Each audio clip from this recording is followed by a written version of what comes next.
అక్షయ తృతీయ నాడు బంగారం కొనుక్కోమని ఎక్కడా లేదు. అక్షయ తృతీయ నాడు బంగారం కొనుక్కుంటే ఏమొస్తుంది? కలిపురుషుడు వస్తాడు ఇంటికి. ఎందుకంటే పరీక్షిత్ మహారాజు కలియుగ ప్రారంభంలో ఇచ్చినటువంటి స్థానములలో బంగారం ఒకటి. అక్షయ తృతీయ నాడు బంగారం తెచ్చి ఇంట్లో పెడితే అక్షయంగా కలిపురుషుడు వస్తాడు. అక్షయ తృతీయ నాడు సజల భాండమును దానం చేస్తే ఏదో కొడుకు చెయ్యాలని లేకపోతే ఇంకోడు చెయ్యాలని నువ్వు తాపత్రయపడక్కర్లేదు.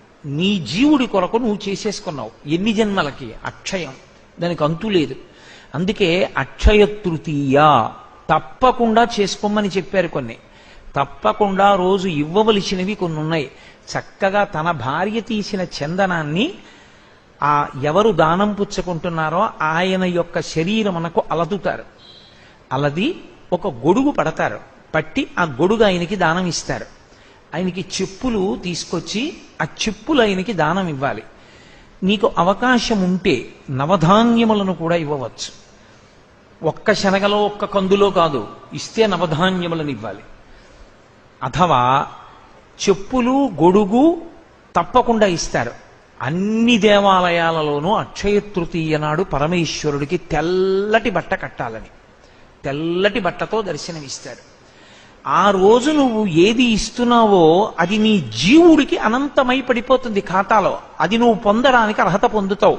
అక్షయ తృతీయ నాడు నీటి కుండ దానం చేసుకోలేకపోతే వాడిని వాడు పాడు చేసుకున్నంత దరిద్రుడు లోకంలో ఇంకొకడు ఉండడు.